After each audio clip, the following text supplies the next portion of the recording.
Have you ever heard that the city of Nazareth was just a speck of dust on the map of Galilee? A small, little, impoverished, poverty-type location where people were practically farmers with flip-flops and dirt floors. And that it was always a little strange how Jesus could come from a city as insignificant as Nazareth. Yeah, I've certainly been told that. And then one day, just this past month, I thought I would read the New Testament from front to back, and I couldn't even get through the first 4 pages of the New Testament without being bombed by some really peculiar things happening, such as, well, information being deleted out of the Bible. Yeah, I stumbled on that. And then, of course, I stumbled on this issue with the city of Nazareth. So if you're ready to get into it, and again, if you can tolerate me being a mom who's just with my kids, then let's get into it and I'll show you the facts and the research that I've done.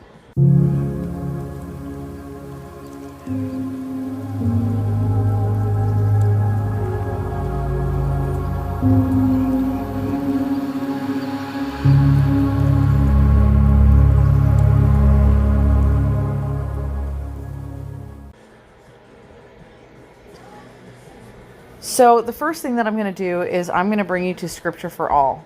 And I'm going to try and show you step by step some of the things that I've seen here.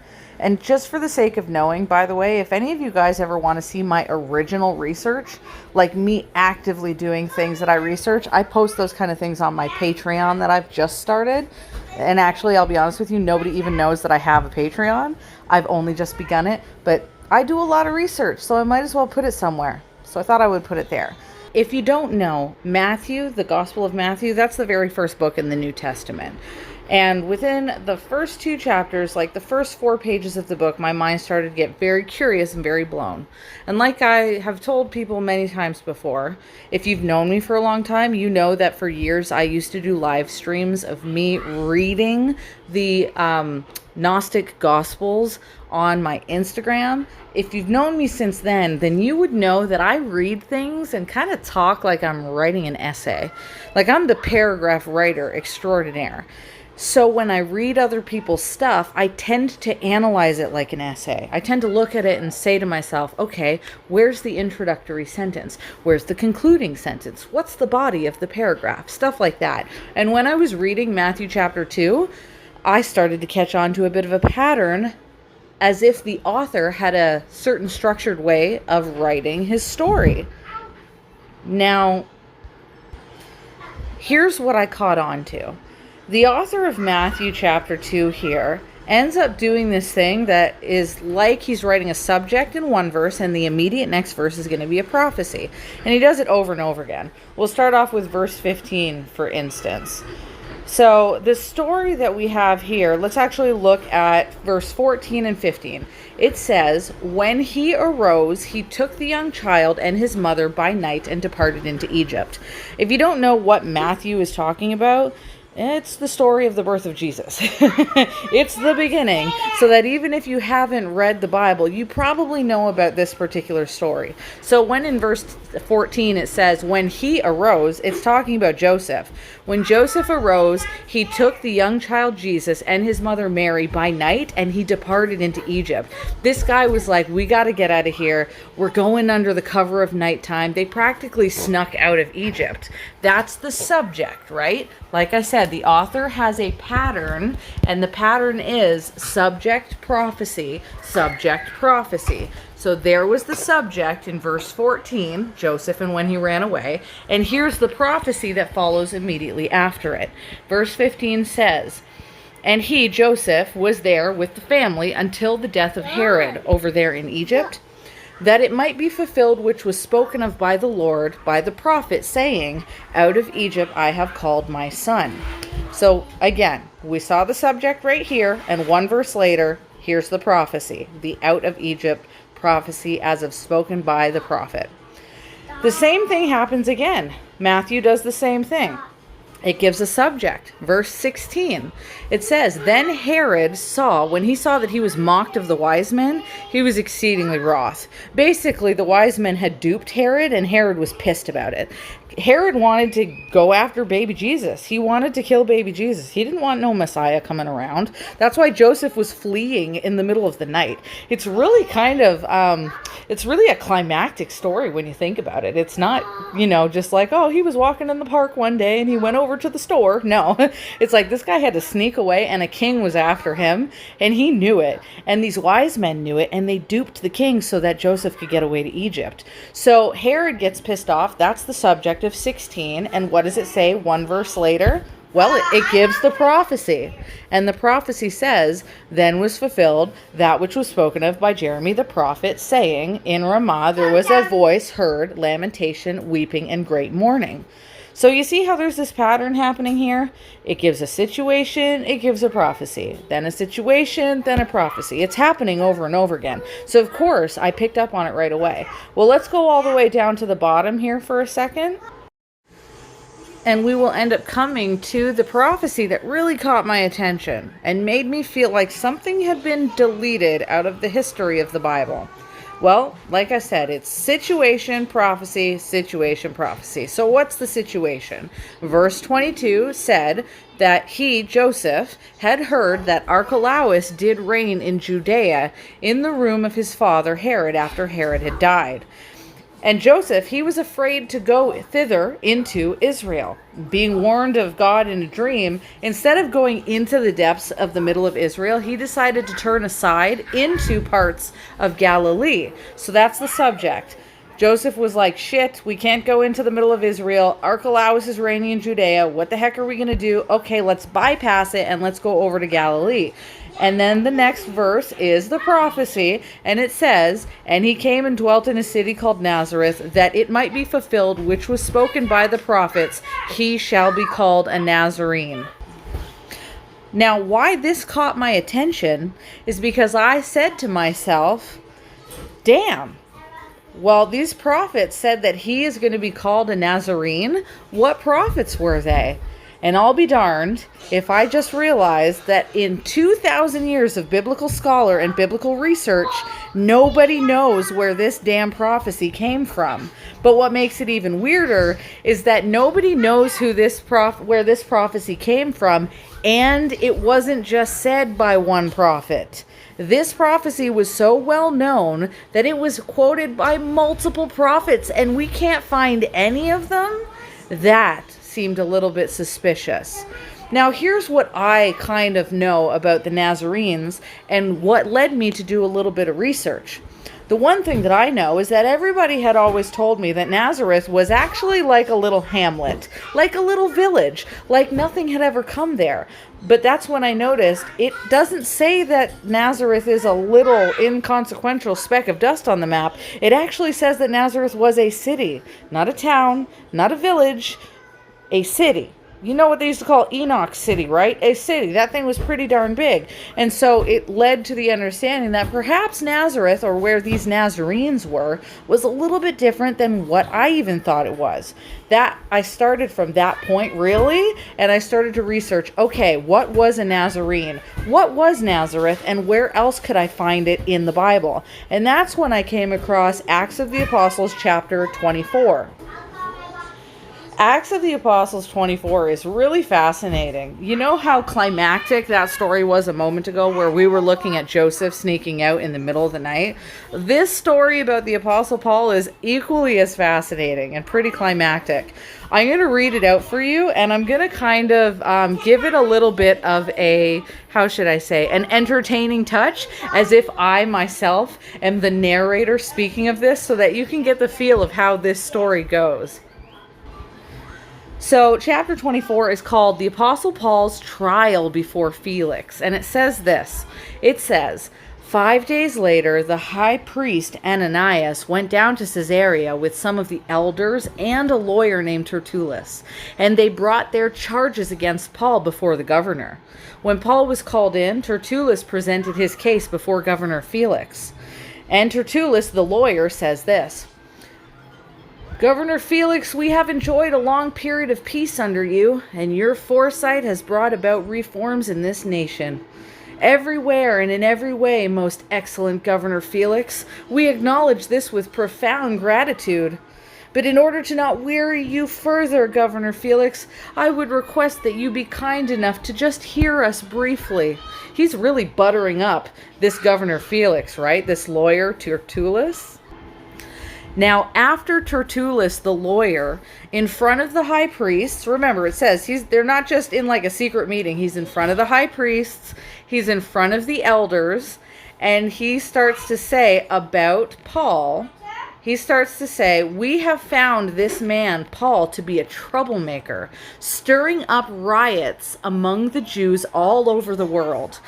And Tertullus says to Governor Felix, he's like, Paul is a ringleader of the Nazarene sect, and he even tried to desecrate the temple, so we seized him. And Felix, by examining him yourself, you will be able to learn the truth about all of these charges that we are bringing against him. And apparently this was not just happening in front of the high priest and the elders, this was happening in front of other Jews also. And these other local Jews joined in on the accusations. And even they said that it was true, that Paul was a ringleader of the Nazarene sect. A ringleader.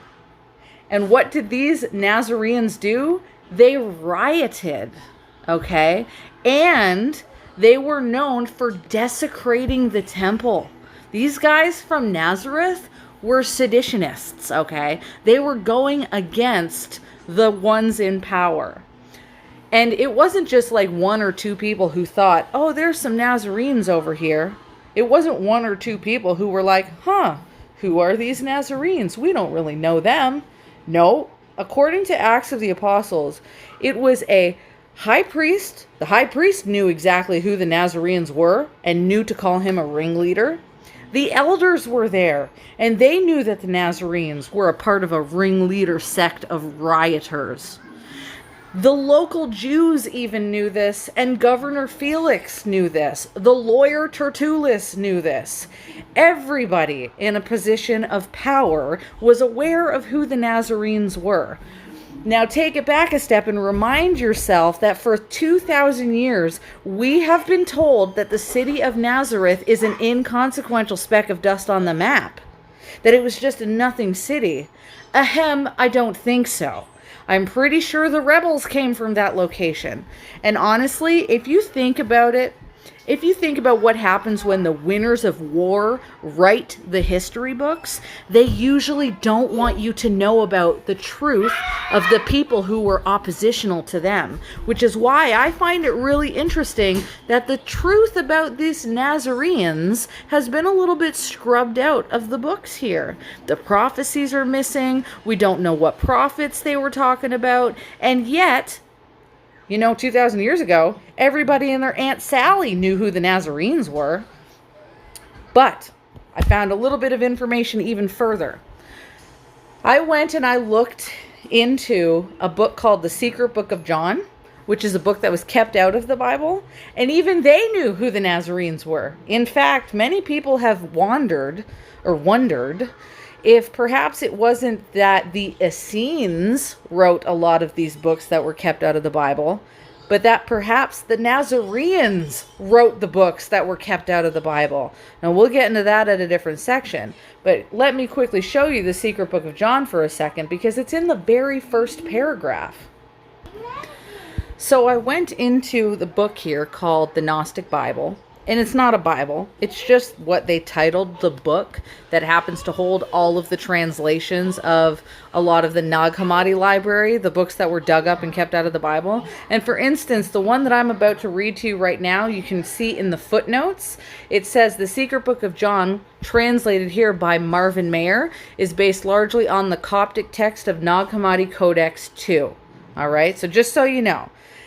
By the way, The Secret Book of John has two versions. There is a long version and there is a short version. Thankfully, what we have here in the Gnostic Bible is the representation of the long version. Again, they discovered two different kinds of the Secret Book of John. So I'm going to read you that. Here we go. This is the translation, the first paragraph of the Secret Book of John. It says, "One day when John, the brother of James, the son of Zebedee, went up to the temple, it happened that a Pharisee named Armanios came up to him and said to him, 'Where is your teacher whom you followed?' And John said to him, 'He's returned to the place from which he came.' The Pharisee Arminius said back to him, "This Nazarene has deceived you badly, filled your ears with lies, closed your mind, and turned you from the traditions of your parents." So right here in the secret book of John, not only do we have the fact that a Pharisee now, even the Pharisees, we got the high priest, we got the governor, the lawyer, the elders, and the Jews, and now we have the Pharisees, they all knew who the Nazarenes were.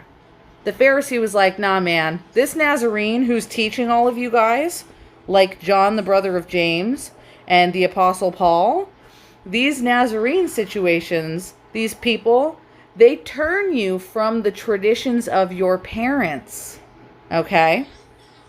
It was well known not only who the Nazarenes were, that they started riots and that they were rebellious and that they desecrated the temple, but that if you believed the Nazarene way, then that means you were being turned from the traditions of your parents.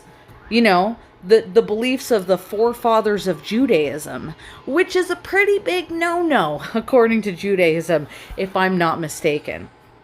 Now, the first thing that we saw in Acts of the Apostle was the Apostle Paul. They were accusing him of being a part of the Nazarene sect.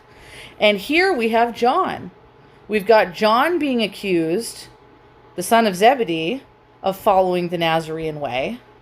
And then we have the Pharisee Arminius telling John that Jesus was also called the Nazarene, and Jesus, the Nazarene, was deceiving them all so badly, turning them away from the traditions of their parents. So these Pharisees and these elders and, these lawyers and governors and everybody, they didn't just know of the sect. They didn't just hear about what the sect was doing, causing riots and desecrating the temple.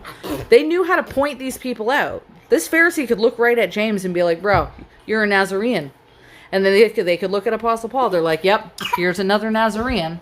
Okay, so again, I say that in the beginning of this all, I was really fascinated at the fact that nobody in modern scholarly understanding seems to think that the Nazarenes were even anybody. And yet, back then, you could point out a Nazarene at the drop of a hat. Now, let's go back to Acts of the Apostles chapter 24 for a second, because Governor Felix actually lets Paul speak. Like, these guys have all accused Paul of doing all these crazy riotous stuff. And then the governor's like, okay, let him speak. And this is what Paul replied as. Paul says, "I know that for a number of years, you, Felix, have been judge over this nation, so I'll gladly make my defense. You can easily verify that no more than 12 days ago, I, Paul, went up to Jerusalem to worship. My accusers did not find me arguing with anyone at the temple or stirring up a crowd in the synagogues or anywhere else in the city, and they cannot prove to you these charges that they're now making against me." Now, after Paul says all of that and decides to say, you can't get me for anything, Paul then says, however, I will admit that I worship the God of our ancestors as a follower of the way, which you guys call a sect. And what did they just say it was? They said it was the Nazarene sect. But to Paul and his followers, like James, they don't call it the Nazarenes, they called it the way. But everybody else was calling them the Nazarenes, right? So we've got a little bit of an understanding, more so, of who these people are. Now, Paul continues to make his case in front of Felix, and he's like, after an absence of several years, I came to Jerusalem to bring my people gifts for the poor and to present offerings. I was ceremonially clean when they found me in the temple courts doing this. There was no crowd with me, nor was I involved in any disturbance. And then he said, but there are some Jews from the province of Asia who ought to be here before you and bring charges if they have anything against me. So apparently we should kind of look out for who these other people were that might have some information on the Nazarenes. But as for right now, he's like, you guys don't have anything against me. I was clean. I didn't start no riots, okay? That day that they found him, okay? It even says, or these who are here should state what crime they found in me when I stood before the Sanhedrin. Unless it was this one thing I shouted as I stood in their presence. It's concerning the resurrection of the dead that I am on trial for you before you today. right? So this isn't the first time he's been on trial, like in front of people. Poor Paul at this point, like the governor's on his case, the lawyers are on his case, the whole Sanhedrin went against him, right? He's just a follower of the way. He's a Nazarene. But what is he saying here? He's saying that as a Nazarene, okay, he believes everything that is in accordance with the law that is written with the prophets. He says, I have the same hope in God as these men themselves have here. And he always strives to keep his conscience clear before man. That's why he's telling them the truth at this trial. But he did have an absence of several years where he didn't come to Jerusalem. And remember, Jerusalem is the holy city where they go to the temple and they worship. These guys were saying to him that Paul was going into the temple to desecrate things. And he's like, nah, man, I'm worshiping in Jerusalem the same as you guys. My beliefs are a little bit different, yeah, but I'm still here to worship in the church. I'm not desecrating the church. I'm not starting up riots. Nonetheless, again, it gives us more of an understanding of who the Nazarenes were. And that made me take this next step. I wanted to kind of look into what the city of Nazareth's landscape looked like. Because I remembered that the entire reason that I started looking into who the Nazarenes were, whether it was from the books inside of the Bible or whether it was from the books outside of the Bible that got kind of banned, the original reason why I saw this verse was because of Joseph and how he went to escape. He didn't want to go into Israel from Egypt. He was running with baby Jesus and Mary. And instead he went to this city of Galilee. So look at the map for a second here. It's really kind of crazy and fascinating what the layout of Nazareth topographically looks like. So I've brought you over to Google Maps here, and here's Nazareth, okay? Let's turn this on to the terrain mode. Or you know what? I'll show you the satellite. Let's look at the satellite mode a little bit. Let's just get a feel for it. Let's be a little bit fun with this, okay? Here's Nazareth. This is nowadays. It's pretty city-like, right? Again, back 2,000 years ago, we kind of get this idea that the people of Nazareth were just walking around in flip-flops, little farmers, not much to it. And by nowadays, we've got the Galilee Hotel here. We got the Luna Bistro. Things in Nazareth are pretty poppin'. But let's turn it over to the terrain, if we can, for a second here, and try and really get a feel for what it's like. The first thing that we can see, let me get my paintbrush out for a second here. Nazareth is right on the perimeter of very steep cliff sides. Like almost like mountain cliff sides that just drop off and then everything gets really flat over here. So let's zoom out a little bit further. And let's pretend we are in the shoes of Joseph running away. Remember, Joseph was fleeing out of Egypt. How far is Egypt from Nazareth? All the way down here. It is like really, really far to get there. So it kind of makes that climactic understanding of Joseph's journey that much more understandable when you realize this guy is like all the way down here and he had to travel all the way up here to get to Galilee. Now the story, if you remember in Matthew chapter 2, verses 22 and 23, is that Joseph was afraid to go here in the middle of Israel because Archelaus was reigning. He's coming from Egypt and he didn't want to go into the middle of Israel. Well, where else are you supposed to go to get there? Are you going to go around this way to get to Galilee? Are you going to go into the water this way? I don't know how it is that he exactly got to Galilee, but he chose to go all the way around Israel somehow, or maybe he snuck right through it. But he decided to go to the opposite side of Israel, like way past where he was essentially originally going to be going.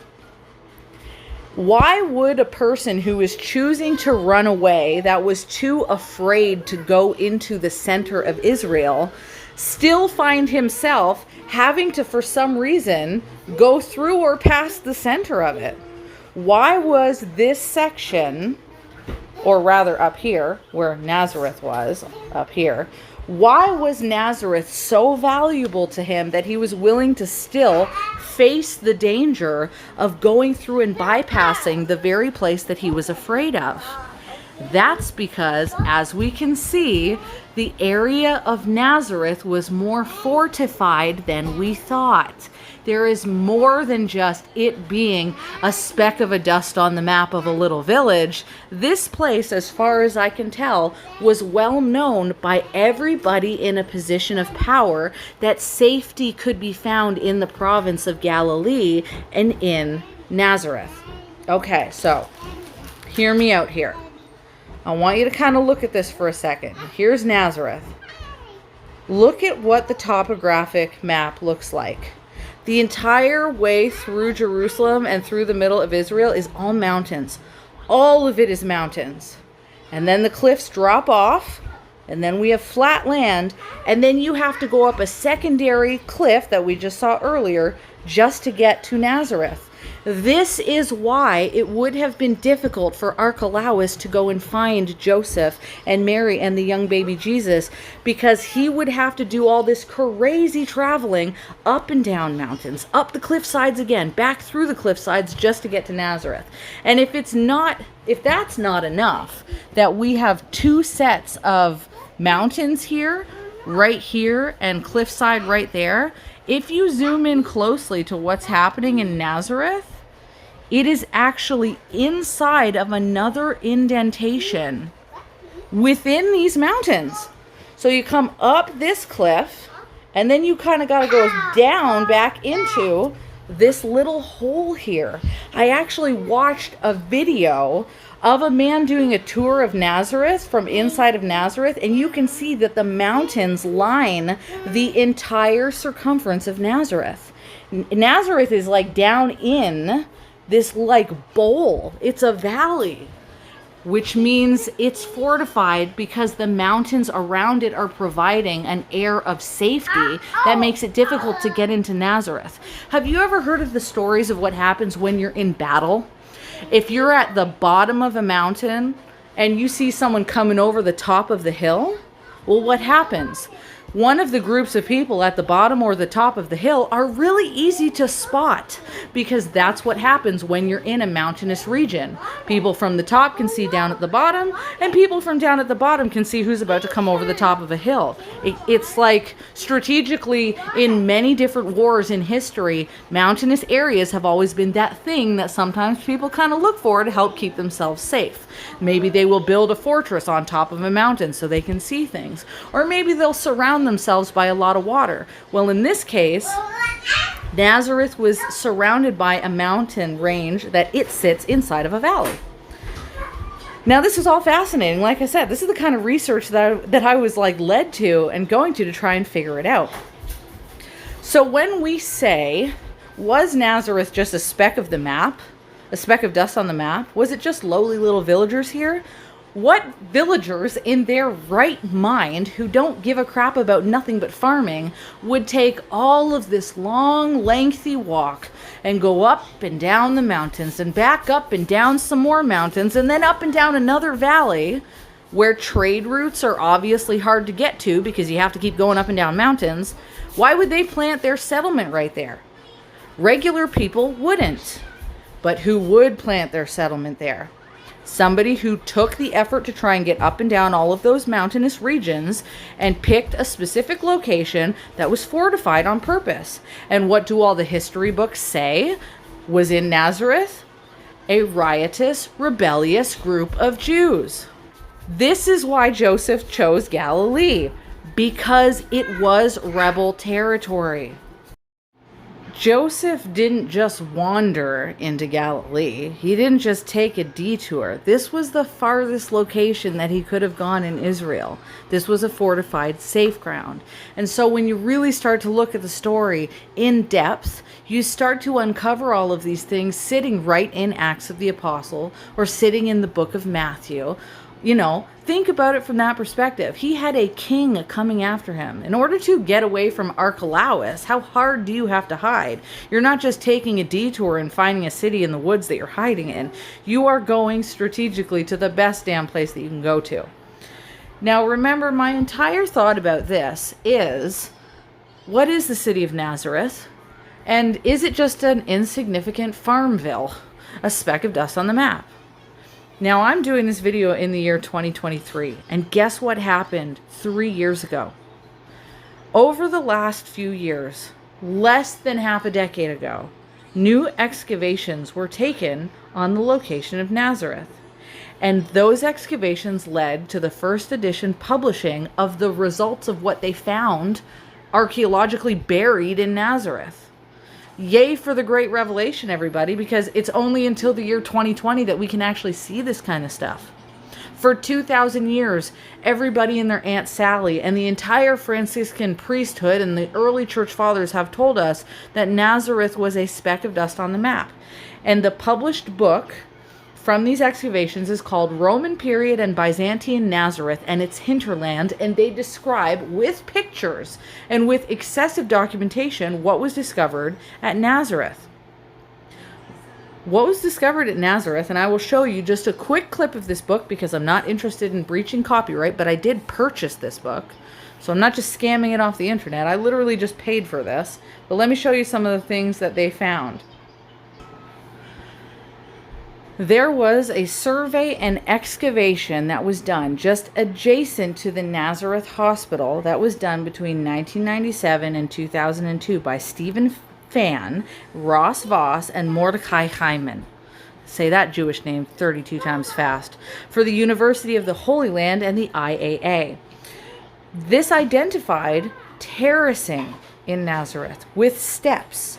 They identified quarrying fields. You know how big of a city you have to be to do quarrying? You're not just a little farmville. It even identified field watch towers, like the kind you would have at a rebel base camp, and wine presses, which were typically available for those who were a little bit more than just farmers, but had enough money to back up the whole wine press concept. Domestic structures and possible tombs, as well as things that could manufacture limestone tiles or flooring, slabs, and pottery. Guys, this wasn't dirt floors. This was a city. The Bible says it was a city. I'm telling ya, the church fathers have decided to say for thousands of years that nothing comes out of Nazareth. But let me remind you one last time as I finish off this entire concept. Is because of this passage in the book of Matthew, this verse.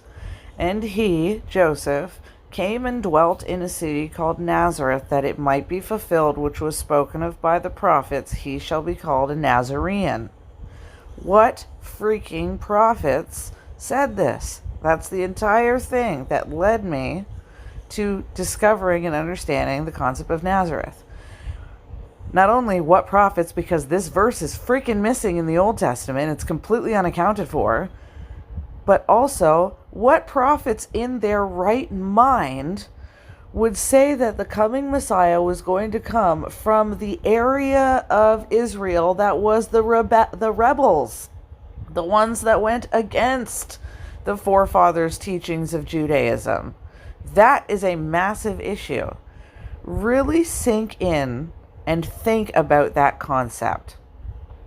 If you are trying to say that Israel is the chosen people, and, Judah and its rulership and Judaism is the way to go, it's the way to be, then why would prophets ever pick an area that went against all of that and call that person coming from that location the Messiah?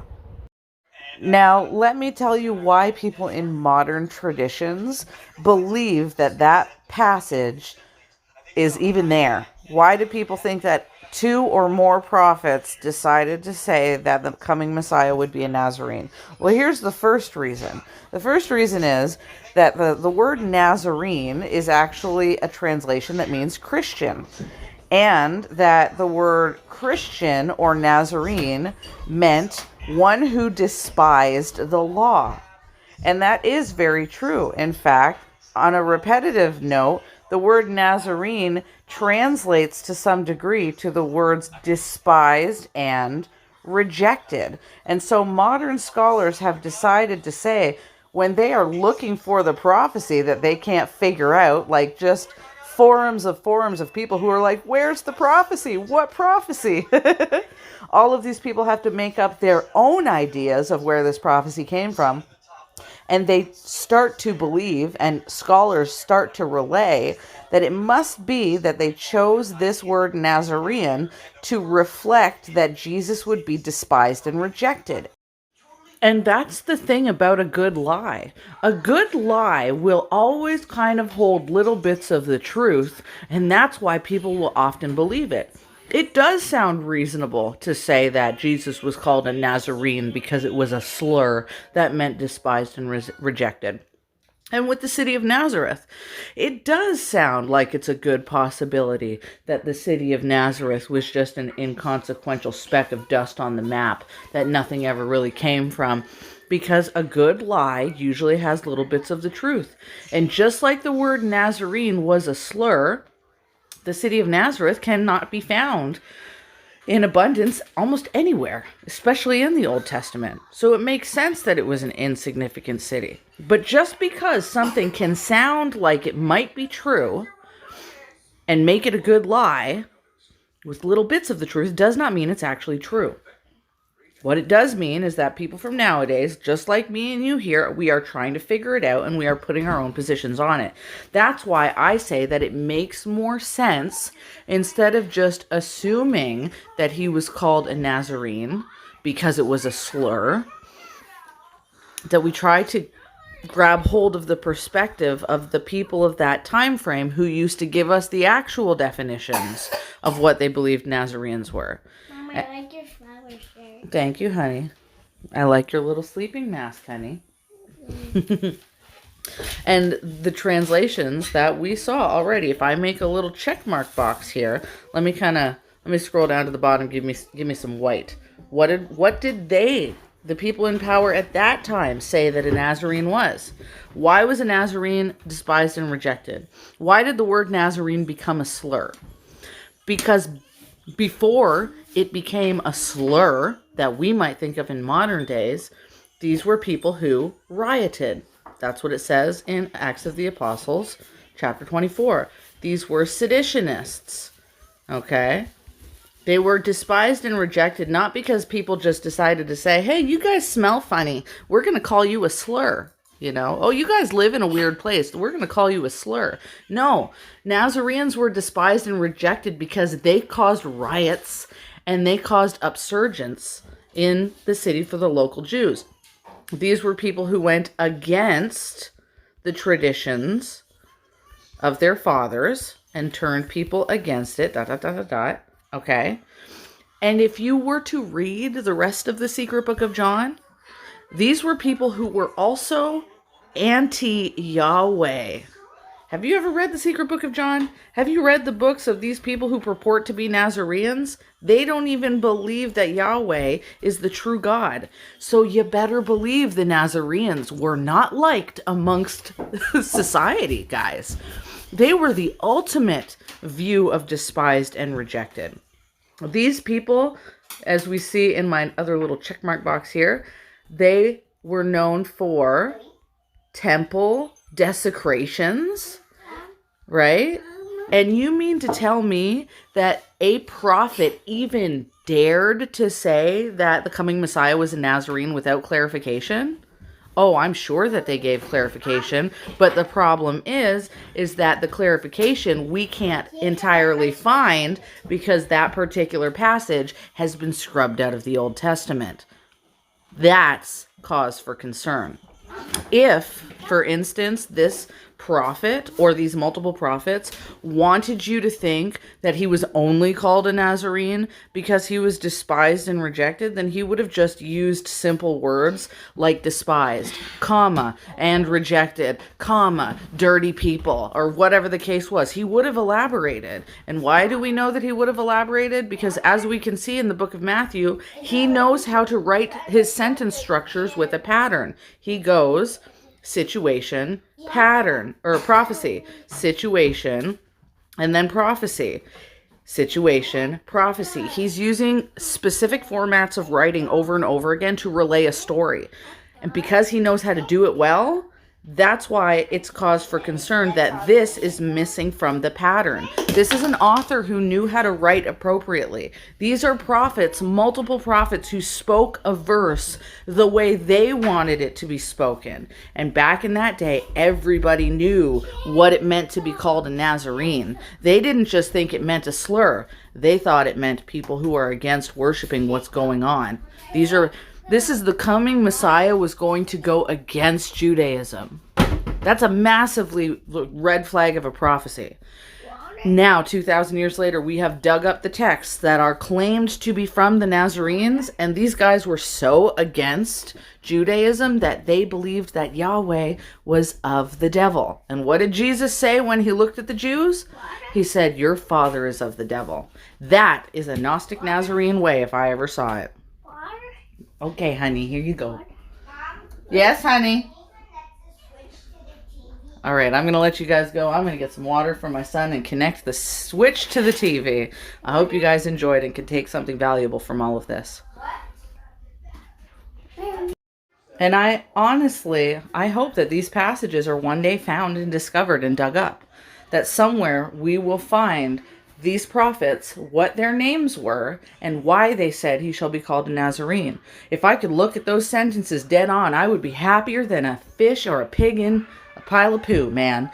Like, honestly, because what if those prophets were not Jews in the fullest sense? What if those prophets are Nazarene prophets? You never know, man. These prophets could have been followers of Yahweh, or there might be a chance that these particular prophets, where this prophecy has been scrubbed out of the Old Testament, might have been Gnostic prophets, Essenian or Nazarene-based prophets. In that case, it's no wonder they were scrubbed out of the Bible. Am I right? Honestly, guys. Because then if it really was some group of prophets who might have been Gnostic or Nazarene saying that Jesus was going to be a Nazarene, then that's their way of outrightly saying the coming Messiah is not going to be a believer of Yahweh, the seemingly bloodthirsty God of that time.